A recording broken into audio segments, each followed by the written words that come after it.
Hello everyone, मैं अंशुल गुप्ता आप सभी का स्वागत करता हूं क्रिस क्रॉस क्लासेस में। और आज हम डिस्कस करने जा रहे हैं अपनी क्लास 12 की पॉलिटिकल साइंस का चैप्टर नंबर 1, जिसका नाम है शीत युद्ध का दौर। पार्ट 2 होने वाला है इस चैप्टर का। ये पार्ट 1 पहले ही अपलोड कर दिया गया है, उसकी वीडियो का लिंक आपको नीचे डिस्क्रिप्शन में मिल जाएगा, तो उसे चेक करना बिल्कुल मत भूलिएगा।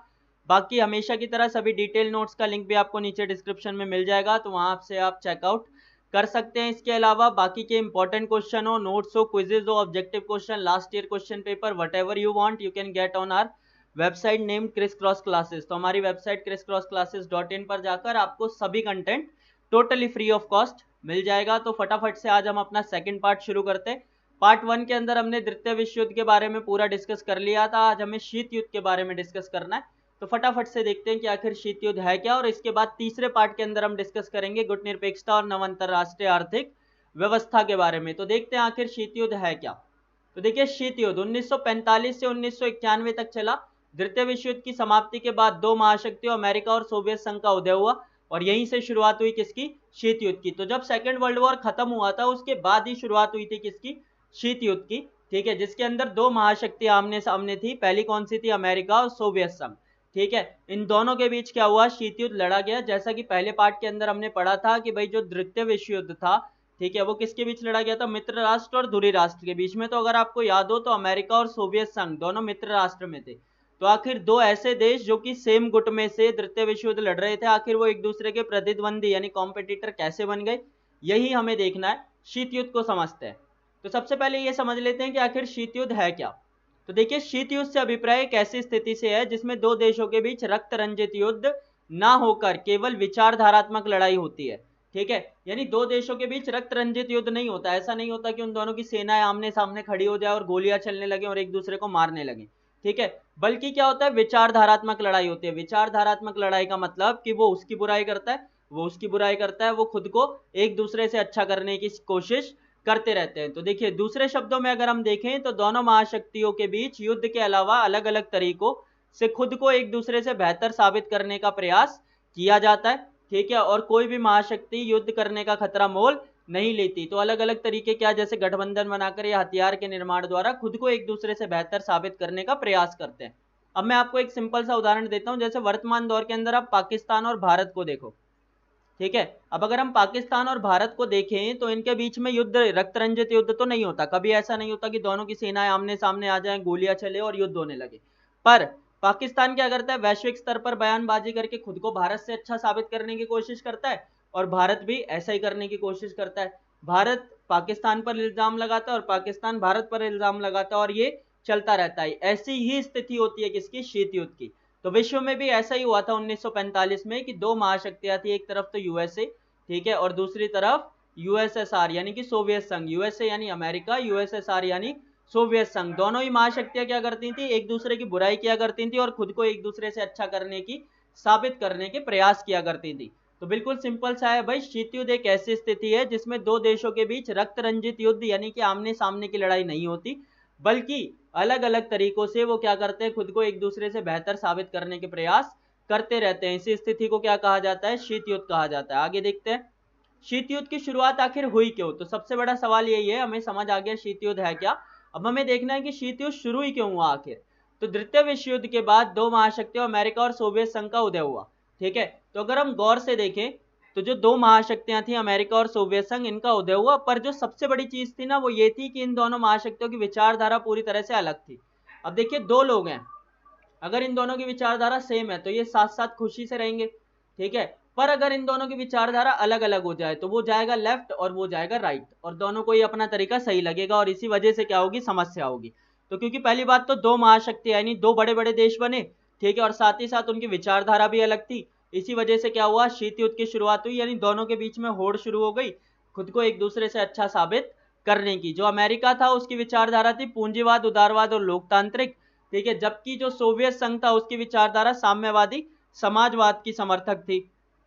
विचारधारा अलग अलग होने की वजह से दोनों महाशक्तियों के बीच खुद को एक दूसरे से अच्छा साबित करने की होड़ शुरू हो गई, और इसे ही क्या कहा गया? शीत युद्ध कहा गया। आगे अगर हम देखें तो बिल्कुल ब्रीफली आपको यहाँ पर सब कुछ समझ आ जाएगा। देखिए, शीत युद्ध की शुरुआत हुई 1945 से 91 तक, यानी शुरुआत 45 में और चला कब तक? 91 तक। तो विश्व में क्या हुआ कि भाई जो दो गुट बन गए, पहला तो सोवियत संघ का यानी यूएसएसआर का, सोवियत संघ वर्तमान में क्या बन चुका है आपका, रशिया बन चुका है यानी कि रूस बन चुका है। ठीक है, ये आपको याद रखना है, ये कैसे बना ये भी हम पढ़ेंगे, फिलहाल आपको याद रखना है। तो पहली तरह एक तरफ तो अमेरिका हो गया, दूसरी तरफ क्या हो गया, सोवियत संघ हो गया। दोनों के बीच क्या थी, विचारधारात्मक लड़ाई यानी कि शीत युद्ध की शुरुआत हुई। जो अमेरिका की विचारधारा थी वो कौन सी थी, पूंजीवादी उदारवादी लोकतंत्र, और जो सोवियत संघ की विचारधारा थी वो साम्यवादी समाजवाद का समर्थक था। दोनों ने खुद को एक दूसरे से अच्छा साबित करने के प्रयास किए, तो इसके चलते उन्होंने संगठन बनाए, यानी बहुत सारे देशों को अपने साथ शामिल करना शुरू कर दिया। इन सब के बारे में हम डिटेल में पढ़ेंगे, अभी आप ब्रीफली क्या कीजिए, आइडिया ले लीजिए। तो खुद को एक दूसरे से अच्छा साबित करने के लिए उन्होंने देशों को अपने साथ मिलाना शुरू कर दिया। तो इसके लिए उन्होंने ग्रुप बनाए, संगठन बनाए एक तरीके से। कौन कौन से, नाटो, सीएटो, सेंटो अमेरिका ने बनाए, ठीक है, और सोवियत संघ ने कौन सा बनाया भाई, वारसा संधि यानी कि वारसा पैक्ट। इसके बाद अगर हम देखें तो अब बात करेंगे हम एक एक करके हर पॉइंट के बारे में। तो पहला क्या था, विचारधारा। मैंने आपको बताया कि भाई अमेरिका और सोवियत संघ की विचारधारा अलग अलग थी, क्या अलग था उनकी विचारधाराओं में, ये देखते हैं। तो पहली तरफ अगर हम अमेरिका को देखें तो जो अमेरिका की विचारधारा थी वो पूंजीवाद, उदारवाद और लोकतंत्र के समर्थक थी। पूंजीवाद का मतलब क्या होता है, देखिए पूंजीवादी विचारधारा के अंतर्गत देश के उत्पादन संबंधित सभी फैसले लेने का अधिकार सामान्य जनता के हाथ में होता है। यानी क्या उत्पादन करेंगे, कैसे करेंगे, कौन सी कंपनी खोलनी है, कौन सी नहीं खोलनी है, ये सब कौन डिसाइड करता है, सरकार डिसाइड ना करके जनता डिसाइड करती है। यानी कि देश में निजी क्षेत्र पूरी तरह से क्या होता है, स्वतंत्र होता है। निजी क्षेत्र का मतलब आपका प्राइवेट सेक्टर। तो अगर आप एक उदाहरण देखें तो जैसे आपके प्राइवेट स्कूल होते हैं, ठीक है, तो वहां पर किसको पढ़ाना है, क्या पढ़ाना है, कैसे पढ़ाना है, कौन से टीचर पढ़ाएंगे, ये सब कौन डिसाइड करता है, स्कूल वाले डिसाइड करते हैं। जबकि जो आपका सरकारी स्कूल होता है, ठीक है, वहां पर अगर हम नॉर्मली देखें तो क्या पढ़ाना है, कैसे पढ़ाना है, क्यों पढ़ाना है, कौन डिसाइड करता है, सरकार डिसाइड करती है। ठीक है, प्राइवेट स्कूलों पर भी कुछ पाबंदियां होती हैं, ठीक है, पर ये तो उन्हें बता दिया जाता है कि पढ़ाना क्या है, ठीक है, बट बाकी की सारी चीजें कि कैसे पढ़ाना है, कैसे मैनेज करना है, कितनी फीस लेनी है, वो सब उन्हीं के हाथ में होता है। तो ये आपके प्राइवेट स्कूल हो गए। यानी यहाँ पर पूंजीवाद में प्राइवेटाइजेशन पर ज्यादा फोकस किया जाता है, यानी कि सरकार की पाबंदी लगभग ना के बराबर होती है। उदारवाद, उदारवाद का मतलब यानी जो अमेरिका था उसकी उदारवादी विचारधारा के अनुसार लोगों को अधिक से अधिक स्वतंत्रता प्रदान करने के प्रयास किए जाते हैं। ठीक है भाई, कि लोग बोल सकें, अपनी बातें कह सकें, ठीक है, अभिव्यक्ति की स्वतंत्रता, ठीक है, कोई भी कार्य करने की स्वतंत्रता, तो इस तरीके से अधिक स्वतंत्रता दी जाती है। और तीसरा जो है लोकतंत्र। लोकतंत्र के बारे में आपको पता ही होगा, आपने 11वीं में भी पढ़ा होगा, यानी कि एक ऐसी व्यवस्था जहां पर सामान्य जनता द्वारा अपने शासकों का चुनाव किया जाता है। तो ये तीन विचारधाराएं थी, यानी इन तीन तरीकों से अमेरिका क्या करता था, शासन करता था, अपनी व्यवस्था को चलाता था। जबकि हम सोवियत संघ को देखें तो वो बिल्कुल इसका उल्टा था। ठीक है, जहां अमेरिका में सारे फैसले प्राइवेट सेक्टर, लगभग सारे फैसले, आर्थिक फैसले प्राइवेट सेक्टर द्वारा लिए जाते थे, वहीं दूसरी तरफ सोवियत संघ के अंदर समाजवादी व्यवस्था थी जिसके अंतर्गत सभी उत्पादन संबंधी फैसले लेने का अधिकार मुख्य रूप से क्या होता था, सरकार के हाथ में। यानी यहाँ पर गवर्नमेंट सेक्टर प्रमुख था, जबकि अगर हम वहां पर देखें अमेरिका के अंदर तो वहां प्राइवेट सेक्टर मेन हुआ करता था। ठीक है, साम्यवाद के बारे में अगर हम देखें तो साम्यवादी व्यवस्था समानता पर आधारित होती थी। अब जैसे मैंने आपको उदारवाद बताया था, उदारवाद में क्या मिलती थी भाई, स्वतंत्रता मिलती थी, और जहां स्वतंत्रता होती है वहां समानता नहीं हो सकती। जबकि साम्यवादी व्यवस्था किस पर आधारित थी, समानता पर आधारित थी। तो इस तरीके से ये दोनों एक दूसरे के क्या हो गए, टोटली अपोजिट हो गए, सभी को समान अधिकार प्रदान किए जाते थे। ठीक है, और साथ ही साथ वहां पर क्या थी, लोकतांत्रिक व्यवस्था थी। जबकि अगर हम सोवियत संघ में देखें तो एक पार्टी का शासन था, यहाँ पर एक ही पार्टी हुआ करती थी। लोकतांत्रिक व्यवस्था में क्या होता है भाई, दो पार्टियां या दो से ज्यादा पार्टियां होती हैं, लोग आते हैं, वोट देते हैं और चुनाव कर लेते हैं। पर सोवियत संघ में एक ही पार्टी होती थी, ठीक है, जिसका नाम क्या था, कम्युनिस्ट पार्टी। ठीक है, वो कम्युनिस्ट पार्टी थी उसी का शासन चलता था हमेशा, तो चुनाव तो होंगे ही नहीं क्योंकि उसके ऑपोजिशन में कोई है ही नहीं है। तो इस वजह से ये तीनों जो विचारधाराएं थी, ठीक है, वो अमेरिका की तीनों विचारधाराओं की ठीक अपोजिट थी, और इन विचारधारात्मक भेद की वजह से ही क्या हुआ, दोनों महाशक्तियों के बीच शीत युद्ध हुआ। नेक्स्ट अगर हम देखें तो बात आती है कि आखिर शीत युद्ध तृतीय विश्व युद्ध में क्यों नहीं बदला। कहने का मतलब ये है कि भाई दोनों महाशक्तियां, एक तरफ यूएसए, दूसरी तरफ यूएसएसआर, ठीक है, दोनों के पास बहुत सारे हथियार थे, दोनों शक्तियां बहुत ज्यादा पावरफुल थी, तो आखिर इन्होंने युद्ध क्यों नहीं कर लिया। ठीक है, अगर ये युद्ध कर लेते तो फैसला हो ही जाता कौन किससे अच्छा है, पर इन्होंने युद्ध किया क्यों नहीं, यानी कि शीत युद्ध तृतीय विश्व युद्ध में क्यों नहीं बदला। तो अपरोध के तर्क के कारण, आपको याद रखना, अपरोध के तर्क के कारण जो शीत युद्ध था वो तृतीय विश्व युद्ध में नहीं बदला। अब बात आती है कि अपरोध का तर्क क्या होता है भाई। अब देखिए, शीत युद्ध जो है वो तृतीय विश्व युद्ध में नहीं बदला क्योंकि कोई भी महाशक्ति पहले हमला करने का जोखिम नहीं लेना चाहती थी। ठीक है। अप्रोच के तर्क के अनुसार ये एक ऐसी स्थिति होती है जिसमें दोनों महाशक्तियां ना बहुत ज्यादा शक्तिशाली होती हैं। ठीक है, तो ऐसे में क्या होता है कि कोई भी महाशक्ति पहले हमला नहीं करती, क्योंकि मान लो अगर यूएसएसआर इस पर यानी कि सोवियत संघ इस पर हमला कर देता, ठीक है, तो यूएसए भी वापस हमला करता, तो नुकसान तो यूएसएसआर को भी होता। ठीक है, अगर कोई छोटा देश होता तो यूएसएसआर उसको पूरा खत्म ही कर देता एक हमले के अंदर और उस पर कब्जा कर लेता, जिससे यूएसएसआर को ज्यादा नुकसान नहीं होता। पर क्योंकि सोवियत संघ को पता था कि अगर मैं अमेरिका पर हमला करूंगा ना तो मेरा भी उतना ही नुकसान होगा, ठीक है, क्योंकि अमेरिका भी वापस हमला करेगा और दोनों बराबर शक्तिशाली है, तो इसी वजह से दोनों ने क्या नहीं किया, युद्ध नहीं किया। आपको पता होगा ना, जैसे दो लोगों के बीच लड़ाई होती है, ठीक है, तो अगर दोनों बराबर शक्तिशाली होते हैं यानी बराबर के होते हैं तो आपने देखा होगा नॉर्मली ये चलता है कि तू मार, ठीक है, दोनों में से कोई भी पहले मारने का जोखिम नहीं लेता, क्योंकि उनको पता होता है कि अगर मैं मारूंगा तो सामने वाला भी मारेगा तो चोट तो मेरे को भी लगेगी। सेम इसी तरीके से विश्व के अंदर यूएसए और यूएसएसआर यानी सोवियत संघ और अमेरिका के बीच जब शीत युद्ध हुआ तो दोनों ने ही पहले हमला करने का जोखिम नहीं लिया, क्योंकि उनको पता था कि अगर वो पहले हमला करेंगे तो बाद में उनको भी मार पड़नी ही पड़नी है और नुकसान उन्हें होना ही होना है। इसी वजह से क्या हुआ, शीत युद्ध जो था वो तृतीय विश्व युद्ध में नहीं बदला, सिंपल। इसके बाद अगर हम देखें तो जो विश्व था वो दो ध्रुवीय विश्व में बदल गया। दो ध्रुवीय विश्व का मतलब क्या, देखिए जैसा कि मैंने आपको बताया था कि एक तरफ तो यूएसए हो गया और दूसरी तरफ कौन हो गया, यूएसएसआर हो गया यानी कि सोवियत संघ हो गया। यूएसए यानी यूनाइटेड स्टेट्स ऑफ अमेरिका और सोवियत संघ यानी कि USSR, union Soviet socialist Republic. ठीक है भाई, तो ये इसकी फुल फॉर्म है, ये आपको याद रखनी है। अब दो ध्रुवीय विश्व की शुरुआत हुई, तो दो ध्रुवीय विश्व क्या होता है, देखिए वह स्थिति है जब विश्व में शक्ति के केवल दो केंद्र हो, ठीक है, यानी दो ऐसे बड़े देश हो जो पूरे विश्व को क्या कर सके, कंट्रोल कर सके। तो उस समय शक्ति के दो केंद्र थे ना, एक तो यूएसए था और दूसरा कौन सा था, यूएसएसआर था, तो इसे ही क्या कहा गया, दो ध्रुवीयता कहा गया, यानी कि दो ध्रुवीय विश्व कहा गया। शीत युद्ध का दौर एक ऐसा ही समय था जब विश्व में केवल दो महाशक्तियां थी, पहली कौन सी थी, सोवियत संघ, और दूसरी कौन सी थी, अमेरिका। ठीक है, और इसी समय को क्या कहा गया, दो ध्रुवीय विश्व कहा गया। तो आई होप ये क्लियर हो गया होगा। अब एक सिंपल सा लॉजिक है, यहाँ पर मैं आपको क्लियर कर देता हूँ।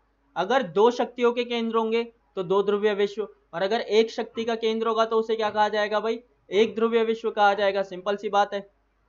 जैसे वर्तमान में अगर हम देखें थोड़ा सा पहले चल के 4-5 साल, तो यूएसए जो था यानी कि जो अमेरिका था वो सबसे ज्यादा शक्तिशाली था, तो ये क्या था, एक ध्रुवीय विश्व था।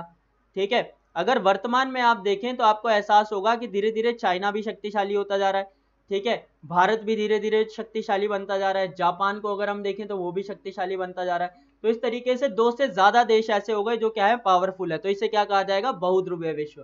तो अगर एक देश ऐसा हो जो शक्तिशाली है तो एक ध्रुवीय विश्व, दो देश ऐसे हो तो दो ध्रुवीय विश्व, और दो से ज्यादा देश ऐसे हो तो उसे क्या कहा जाएगा, बहुध्रुवीय विश्व। बिल्कुल सिंपल सा है, ठीक है, याद रखना ये इंपॉर्टेंट है।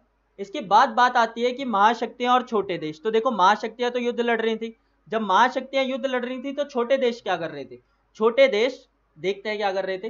तो शीत युद्ध के दौरान दोनों ही महाशक्तियों ने अपने अपने साथ अन्य देशों को शामिल करना शुरू किया, यानी जैसे अमेरिका था तो उसने अपने साथ बाकी के देशों को शामिल करना शुरू किया, ठीक है, ताकि वो ज्यादा से ज्यादा विश्व पर कंट्रोल कर सके। ऐसे ही सोवियत संघ यानी कि यूएसएसआर ने भी बाकी देशों को अपने साथ शामिल करना शुरू किया, ठीक है, और अपने अपने सैन्य संधि संगठन बनाए। तो सैन्य संधि संगठन कुछ नहीं था, बेसिकली इनका ग्रुप था। किनका ग्रुप था भाई, इन देशों का ग्रुप था जो इन्होंने बाकी देशों के साथ मिलकर बनाया था।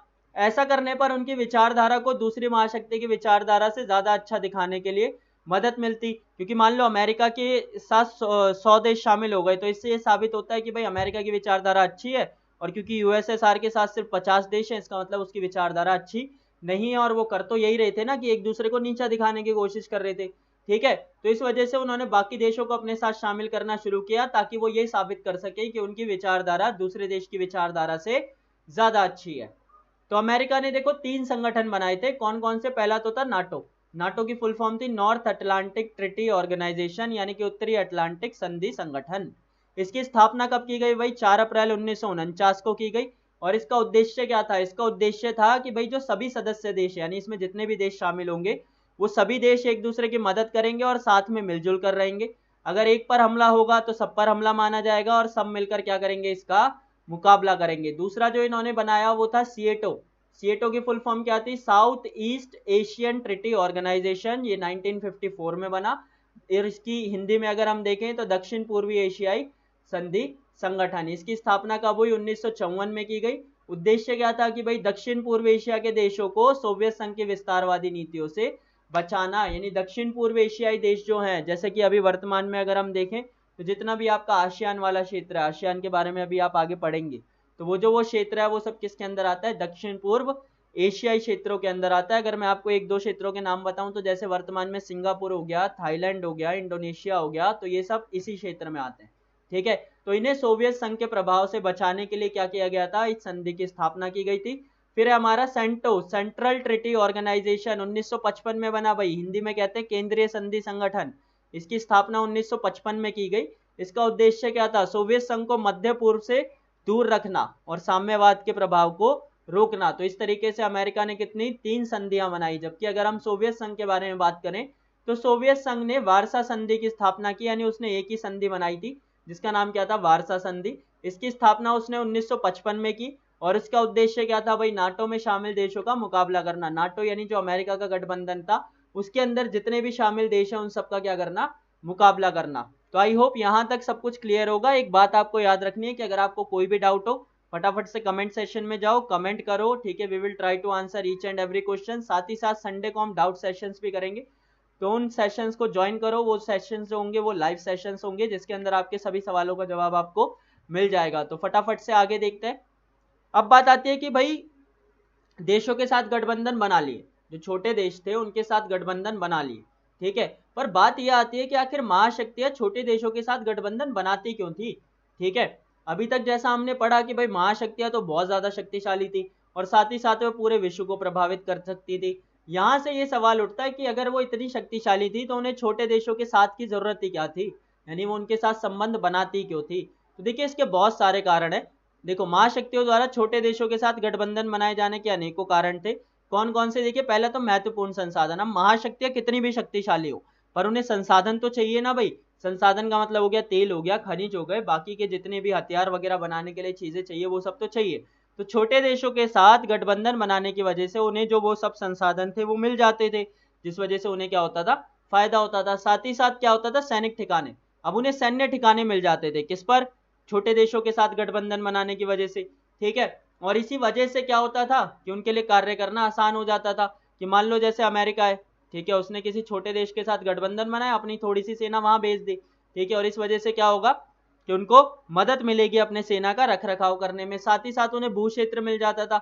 अब अमेरिका ने अपने सेना को यहाँ भेज दिया तो यहाँ पर भू क्षेत्र पर उसका संचालन होता रहेगा और अमेरिका पर इसका ज्यादा बोझ भी नहीं पड़ेगा। साथ ही साथ आर्थिक मदद मिल जाती थी। अब इमेजिन करो कि जो सेना यहाँ पर रह रही है उसका सारा खर्चा वगैरह कौन करेगा भाई, अमेरिका तो करेगा नहीं, ये छोटा देश ही करेगा, ठीक है। और क्योंकि ये खर्चा कर रहा है तो इस तरीके से बड़ी महाशक्तियों को कुछ हद तक आर्थिक मदद भी मिल जाती थी छोटे देशों से, ठीक है।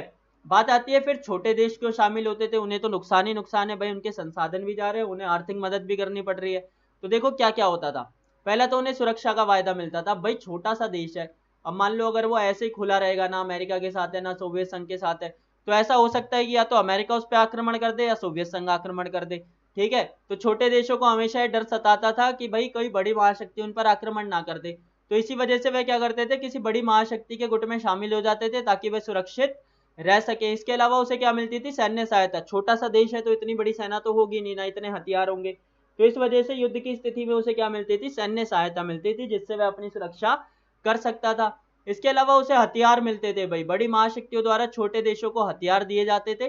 और साथ ही साथ कुछ विशेष परिस्थितियों में महाशक्तियां छोटे देशों की आर्थिक मदद भी किया करती थी। तो इन सब वजहों से छोटे देश महाशक्तियों के साथ गठबंधन बनाया करते थे। तो आई होप कि यहाँ तक सब कुछ क्लियर होगा, यहाँ तक किसी को कोई डाउट नहीं होगा। जैसा कि मैंने आपसे पहले भी कहा था कि नोट्स का लिंक आपको नीचे डिस्क्रिप्शन में मिल ही जाएगा, तो अगर आप एक बार उन्हें रीड कर लोगे हमारी वेबसाइट पर जाके तो आपको सब कुछ क्लियर हो जाएगा। अब बात आती है शीत युद्ध के दायरे। तो शीत युद्ध के दायरे क्या हैं भाई, तो देखो शीत युद्ध के दायरों से हमारा अभिप्राय उन स्थितियों से है जिनमें ऐसा लगा कि दोनों महाशक्तियों के बीच युद्ध हो जाएगा परंतु युद्ध हुआ नहीं। तो एग्जैक्टली है क्या, देखिए हुआ क्या कि जैसे मान लीजिए हमने आपको बताया कि भाई रक्त रंजित युद्ध तो नहीं हो रहा, दोनों एक दूसरे को भला बुरा बोल के अपना काम चला रहे हैं और खुद को संतुष्टि दे रहे हैं। पर कई बार ऐसा हुआ कि ऐसा लगा कि बस अब तो युद्ध हो ही जाएगा, दोनों महाशक्तियां आपस में लड़ जाएंगी और रक्त रंजित युद्ध हो ही जाएगा, परंतु युद्ध हुआ नहीं। क्यों नहीं हुआ वो तो हम देखते चलेंगे, पर युद्ध हुआ नहीं, इसे ही क्या कहा गया, शीत युद्ध के दायरे कहा गया।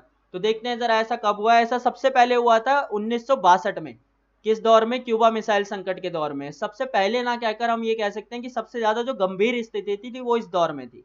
ठीक है, तो अब हुआ क्या? देखो सिंपल सा लॉजिक है, पहले आप ये समझ लो कि एग्जैक्टली था क्या। तो देखिए ये यूएसए है, ठीक है, इसके बगल में एक छोटा सा देश था, किस नाम से? क्यूबा के नाम से। और यहाँ पर क्या था? यूएसएसआर है। अब जो यूएसएसआर है वो हमें पता है कौन सा है भाई, समाजवादी विचारधारा का है। और जो ये क्यूबा था ना, ये भी समाजवादी विचारधारा का था। ठीक है, अब यूएसएसआर को ऐसा लगने लगा कि भाई ये जो है ये समाजवादी विचारधारा का है और ये तो मेरा समर्थन करता है, यानी मेरा दोस्त है। कहीं ऐसा ना हो कि यूएसए क्या करे, इस पर आक्रमण कर कर इस पर कब्जा कर ले और मेरा एक दोस्त कम हो जाए। तो इसीलिए यूएसएसआर ने प्लान बनाया कि भाई हम क्या करेंगे, अपनी थोड़ी सी मिसाइलें ले जाकर यहाँ पर तैनात कर देंगे, जिससे अगर ऐसा कभी कुछ हो भी तो हम क्या कर सके, क्यूबा की मदद कर सके। अब भाई उन्होंने मिसाइलें लाना शुरू कर दिया और यहाँ पर तैनात करना शुरू कर दिया। अब इस बात के बारे में कि भाई क्यूबा पर मिसाइलें तैनात की जा रही हैं, अमेरिका को लगभग 3 हफ्ते बाद पता चला। ठीक है, अब जब 3 हफ्ते बाद अमेरिका को पता चला कि भाई यूएसएसआर क्यूबा पर मिसाइलें तैनात कर रहा है, तो उसके लिए समस्या हो गई। क्यों? क्योंकि आप इमेजिन करके देखो कि यूएसएसआर से मिसाइलें अमेरिका पर दागना क्या था, मुश्किल था, पर क्यूबा से तो आराम से अमेरिका को निशाना बनाया जा सकता था। तो इस वजह से क्या हुआ कि अमेरिका खतरे के निशाने पे आ गया। ठीक है, अब यहाँ से अमेरिका के लिए क्या हो गई, दिक्कत हो गई। इस चीज को देखते हुए अमेरिका ने भी अपने जंगी बेड़े का मतलब वो जहाज जो कि जंग के लिए जाते, तो उन जंगी बेड़ों को आगे कर दिया। इस चीज को देखते हुए अब जो सोवियत संघ के जहाज थे और जो अमेरिका के जहाज थे, वो दोनों एक दूसरे के सामने आ गए और ऐसा लगने लगा कि कभी भी युद्ध हो जाएगा। परंतु दोनों महाशक्तियों ने क्या किया, समझदारी दिखाई। ठीक है, और अपने अपने जंगी बेड़ों को क्या किया, पीछे कर लिया। ठीक है, ऐसा लगा कि शीत युद्ध अब तृतीय विश्व युद्ध में बदल जाएगा, परंतु ऐसा नहीं हुआ। दोनों ही महाशक्तियों ने समझदारी दिखाई। ठीक है, और क्या किया गया भाई, जंगी बेड़ों को पीछे कर लिया गया और युद्ध नहीं हुआ। इसी स्थिति को क्या कहा जाता है भाई, इसी को कहा जाता है क्यूबा मिसाइल संकट। तो आई होप कि ये सब क्लियर होगा, बिल्कुल सिंपल सा था। एक बार और ब्रीफली बता देता हूँ कि भाई यूएसएसआर, उसका समर्थक क्यूबा। ठीक है, उसको लगा कि यूएसए उस पर कब्जा कर लेगा, तो इसीलिए उसने अपनी मिसाइलें तैनात करना शुरू कर दिया वहां पर। अमेरिका को पता चला इसके बारे में, अमेरिका तो भाई खतरे के अंदर आ गया, तो उसने क्या किया, अपने जंगी बेड़े आगे कर दिए उसके रास्ते में जहां से मिसाइलें जा रही थी। इस तरीके से यूएसए के जंगी बेड़े और जो यूएसएसआर था उसके जंगी बेड़े आमने सामने आ गए और ऐसा लगा कभी भी युद्ध हो जाएगा। परंतु दोनों महाशक्तियों ने समझदारी दिखाई, पहले हमला नहीं किया, अपने अपने जंगी बेड़े पीछे कर लिए और युद्ध नहीं हुआ। ठीक है, पर इस घटना को शीत युद्ध का चरम बिंदु कहा गया। क्यों कहा गया? क्योंकि शीत युद्ध के दौरान पहली बार इतनी गंभीर स्थिति उत्पन्न हुई थी और इसीलिए इसे शीत युद्ध का चरम बिंदु कहा जाता है। तो अगर आपसे कभी क्वेश्चन पूछा जाए भाई शीत युद्ध का चरम बिंदु किसे कहा जाता है, तो शीत युद्ध का चरम बिंदु क्यूबा मिसाइल संकट को कहा जाता है, जो 1962 में हुआ था। ठीक है, इससे पहले कब हुआ था? तो देखो जब बर्लिन की नाकेबंदी की गई थी, तो शीत युद्ध के दौर में जर्मनी का विभाजन हुआ। आप सबको पता होगा कि जर्मनी, जिसके बारे में हमने सेकेंड वर्ल्ड वॉर में पढ़ा था, उसका विभाजन हो गया था, यानी उसके दो टुकड़े हो गए थे। एक हिस्सा तो किसके पास, यूएसएसआर के पास चला गया, और दूसरा हिस्सा एक तरीके से अमेरिका के कंट्रोल में था, यानी उसकी विचारधारा के अंतर्गत था। ठीक है, तो यहाँ पर क्या किया गया था, बर्लिन की नाकेबंदी की गई थी। ठीक है, एक तरफ जहां पूर्वी जर्मनी पर सोवियत संघ का प्रभाव था, यानी ये जो पूर्व वाला हिस्सा इस पर सोवियत संघ का प्रभाव था, वहीं दूसरी तरफ पश्चिमी जर्मनी पर अमेरिका का प्रभाव था। 1948 में बर्लिन का पूरा नियंत्रण करने और अन्य देशों के प्रभाव से उसे बचाने के लिए सोवियत संघ ने बर्लिन की घेरेबंदी शुरू कर दी, यानी वहां पर अपनी सेना भेज दी और उसे घेरना शुरू कर दिया गया। इस दौर में भी क्या हुआ था, जो अमेरिका की सेनाएं थी पश्चिम बर्लिन में और जो सोवियत संघ की सेनाएं थी पूर्वी बर्लिन में, दोनों आमने सामने आ गई थी। ऐसा लगा युद्ध हो जाएगा, पर हमेशा की तरह युद्ध नहीं हुआ। इसके अलावा अगर हम देखें तो कोरिया संकट के दौरान भी ऐसा लगा। 1950 में जो उत्तरी कोरिया, उसने दक्षिण कोरिया पर आक्रमण किया था। ठीक है, एक तरफ जो उत्तरी कोरिया था वो सोवियत संघ का समर्थन कर रहा था, वहीं दूसरी तरफ जो दक्षिण कोरिया था वो अमेरिका द्वारा समर्थन किया जा रहा था। इस तरह से भी अप्रत्यक्ष रूप से, यानी डायरेक्टली नहीं लड़कर बल्कि इनडायरेक्टली, दोनों महाशक्तियां क्या कर रही थी, आपस में युद्ध कर रही थी। अगर हम नेक्स्ट देखें तो जब वियतनाम में अमेरिका ने हस्तक्षेप किया था, 1954 से 75 तक ये युद्ध चला था।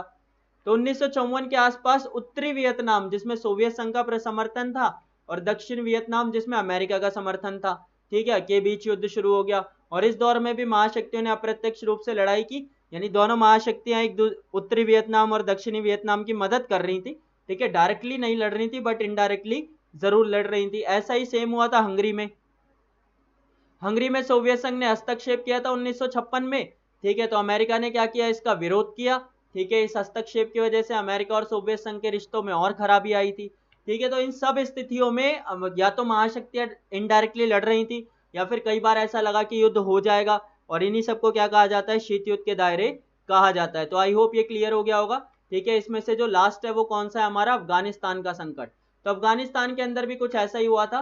कैसा हुआ था भाई, अफगानिस्तान के अंदर 1978 से 89 तक, इसके बारे में तो हम सेकंड चैप्टर में डिटेल में भी पढ़ेंगे। तो 1978 से 89 तक, 1978 के आसपास अफगानिस्तान में शासन संबंधी समस्याएं पैदा हुई। पहले यहाँ अमेरिकी समर्थक सरकार थी, यानी पहले जो यहाँ पर सरकार थी वो अमेरिका का समर्थन करती थी, परंतु बदलाव के बाद सोवियत समर्थक सरकार की क्या हो गई, स्थापना हो गई। ठीक है, यानी जो पहले अफगानिस्तान की सरकार थी वो अमेरिका का समर्थन करती थी, पर फिर बदलाव आया, और बदलाव के बाद जो अफगानिस्तान में सरकार बनी वो किसका समर्थन करने लगी, सोवियत संघ का। ठीक है, लोगों ने इस बदलाव का विरोध किया और अमेरिका ने भी इस विरोध को बढ़ावा दिया, क्योंकि वह इस वजह से इस क्षेत्र पर अपना प्रभाव खोना नहीं चाहता था। ठीक है, सोवियत संघ ने वर्तमान में स्थित सरकार का समर्थन किया, यानी जो अफगानिस्तान में सरकार बनी हुई थी। ठीक है, और इस तरीके से दोनों महाशक्तियों के बीच अप्रत्यक्ष रूप से युद्ध भी लड़ा गया। ठीक है, तो इस तरीके से जो पहली सरकार थी वो अमेरिका समर्थक थी, चेंज होकर जो सरकार आई वो सोवियत समर्थक थी। अमेरिका भी चाहता था कि भाई वो सरकार वापस आ जाए ताकि उसका प्रभाव बना रहे, पर सोवियत संघ ऐसा चाहता नहीं था, और इसी वजह से दोनों के रिश्तों में खराबी आई और युद्ध की स्थिति भी उत्पन्न हुई। इसके बाद देखते हैं भाई क्या हुआ। तो इसके बाद टॉपिक आता है हमारा शीत युद्ध और शांति। तो भाई हमने देख लिया कि दोनों महाशक्तियां लड़े जा रही हैं, एक दूसरे को नीचा दिखाए जा रही हैं, तो फिर ये सब खत्म कैसे हुआ, ये धीरे धीरे खत्म हुआ। तो इसके बाद आया शीत युद्ध और शांति का दौर। तो शीत युद्ध की वजह से क्या हुआ भाई, दोनों महाशक्तियों का सैन्य खर्चा बढ़ने लगा, क्योंकि वे एक दूसरे से मुकाबला करने के लिए ज्यादा से ज्यादा हथियार बनाए जा रही थी। इसी वजह से दोनों महाशक्तियों ने तय किया कि वो आपस में क्या करेंगी, समझौता करेंगी और इन हथियारों के उत्पादन पर रोक लगाएंगी, ताकि इस बढ़े हुए सैन्य खर्चे को क्या किया जा सके, कम किया जा सके और शांति स्थापित की जा सके। अब यूएसए था, यूएसएसआर था, दोनों हथियार बनाए जा रहे थे, बनाए जा रहे थे, बनाए जा रहे थे, इससे किसी को फायदा तो हो नहीं रहा था। ठीक है, तो इस चीज को देखते हुए उन्होंने ये फैसला लिया कि भाई वो इस हथियारों के उत्पादन को क्या करेंगे, कम करेंगे, और आपस में समझौते करने शुरू किए। तो देखो कौन कौन से समझौते हुए।